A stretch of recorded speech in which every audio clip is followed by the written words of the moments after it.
gaining control of your mind, putting things back in the proper perspective, and then saying, I really do want to be here. And I'm going to have a bunch of these 1 seconds through this 130-hour journey. And I have to learn to control these, because if I fail one of these 1 seconds, I will not be a SEAL. I will not be a doctor. I will not be a lawyer. I will not be whatever the fuck it is. So that's how important that 1 second decision is. It's all about your mind takes control of you.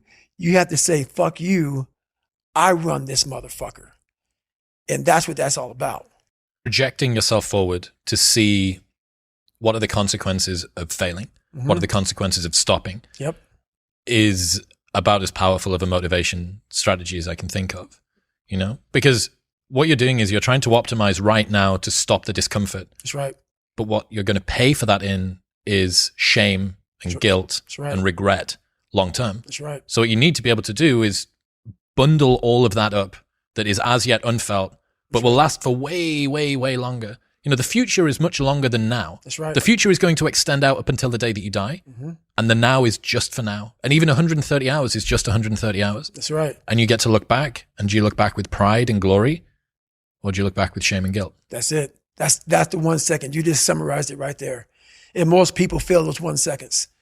And then that 1 second leads to 20 years, 30 years, 40 years of fuck.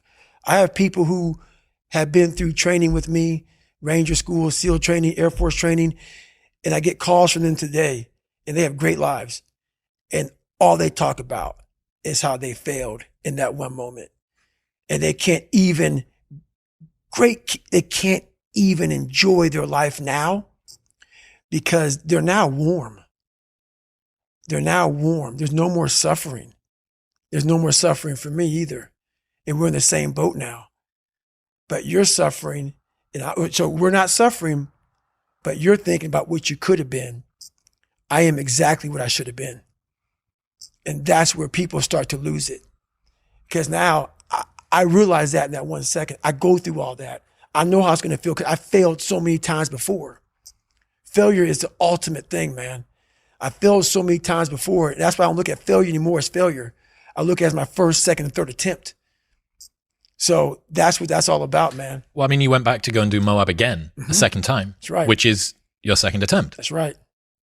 Had you banged your knee up? It was pretty bad in between the first and the second one. It was pretty bad way before either one of them. Yeah. Yeah. It's been jacked up now for about 20 years. I've seen some gnarly photos of it recently. It looks interesting. Yeah. So all those miles I've run on this thing, it's been a lot of it's been a lot of gut checks. So you go back, you do Moab a second time. Yep. And then you turn your ass into like a hamburger or something as well. So it's not just the knee, it's the ass as well now. Yeah. So at mile 201, we have a good video of it. Matter of fact, Jennifer is like, there's some people up there. So so 201 is a spot where I was really finished in the first Moab. So that was a waymarker, checkpoint for you the second time. So Jennifer is extremely happy right now because I'm there. Yes. And she knows I'm doing well now. I'm doing good. We're going to get through this. And so she's videoing me as I'm coming up this climb on this road. And she goes, there's some people up here who want to meet you. You're doing so amazing. And I said, my ass is fucked up. You need to get the fucking Desitin cream. And it's literally for like 20 fucking miles. That, like, people don't get it, man. When you get raw like that, bro, and you're walking, because the chafing of my ass, it was hamburger meat. And I'm like, so she's all fucking happy and shit. And I just look at her, and I'm gonna put the video up on social media because but she's a fucking trooper, bro. Hang on, so was there leakage? Oh yeah. That was on the video from behind? So my shorts were absolutely raw dogged. Yeah. So when you pull them down, it's just blood. And so she goes in the bathroom because she didn't know what she was going to see. She has the Desitin cream. She walks in there and I pull them down and spread them open. And I go, put that shit all up in there. So she goes in for the kill. And she's putting this Desitin cream all over the fucking place, man. And you know what? This is the funny thing about it. That's when you know you got a good motherfucker with you, man. When you're that raw and you're that fucked up and she's just like nothing. It was like saying, hey, can you like put some lotion on my back before I go lay out? That's how she was in there, man, getting in it. And that's it, man. Have you considered that might be the most traumatic event of all of the things that you've done in your life, what you asked Jennifer to do that day? No, not at all. She did worse. So that Leadville chapter, when I talk about after I finished, and then the ultra unraveling had begun, when I lay down.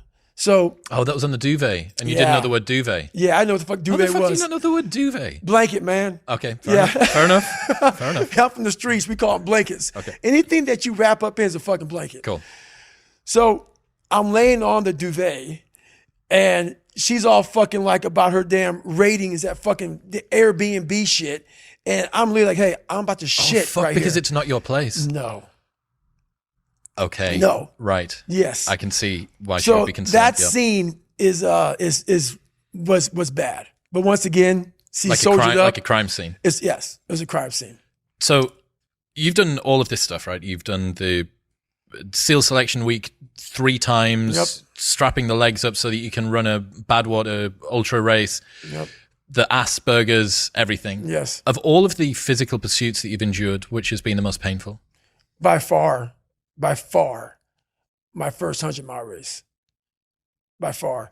This 2019 Moab, the one that I DNF'd but still finished, that's up there. But when you are so, I guess, you're not prepared to run 100 miles and you take it for granted and you didn't do any training at all and you didn't have the right nutrition and off a whim, like literally like, you know what, I want to raise money for a foundation. And that's how that happened. So I don't know if you know the story or not, but basically I'm sitting there and the lone survivor incident happened where a bunch of, some SEALs died. I want to raise money for them. I went to training with most of these guys. So I had the bright idea to raise money. I wasn't going to do a hot dog or hamburger sell. I was going to do something that people would be attracted to. So I Googled the world's toughest events. And what comes up is this race called the Badwater 135. And it's a 135-mile race through Death Valley in the summertime. Now, I had no idea about ultra running. I didn't know what the fuck ultra running was.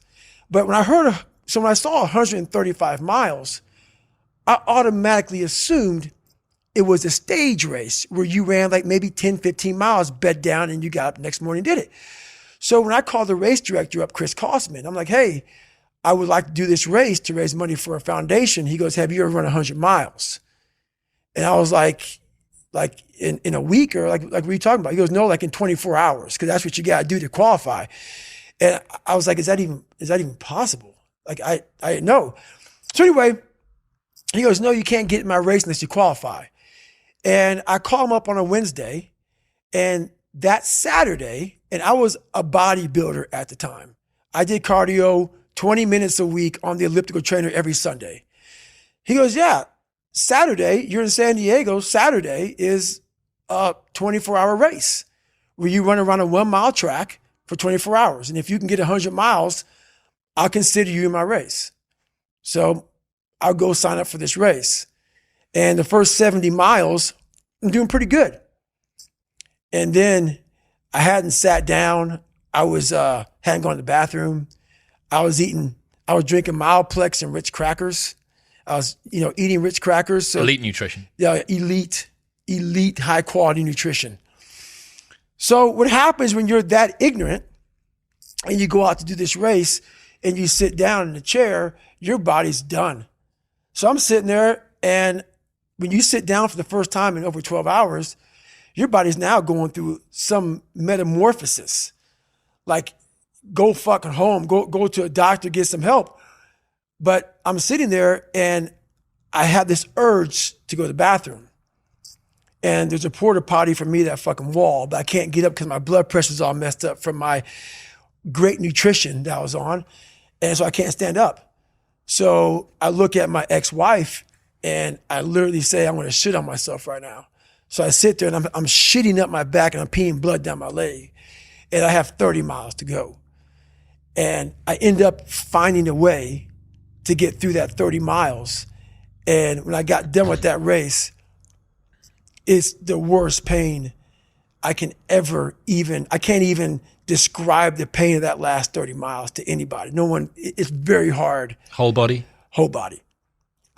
So when it ended, I'm literally dizzy going up my stairs to get to my house. I have my arms wrapped around her going up the stairs, and every flight of stairs I have to lay down because I can't stay upright for too long or I'm gonna pass out. So I finally get in the house, and when I get in the house, I'm once again on the floor. I'm in the kitchen on the floor, just laying there. I finally make it to the bathroom, into the tub.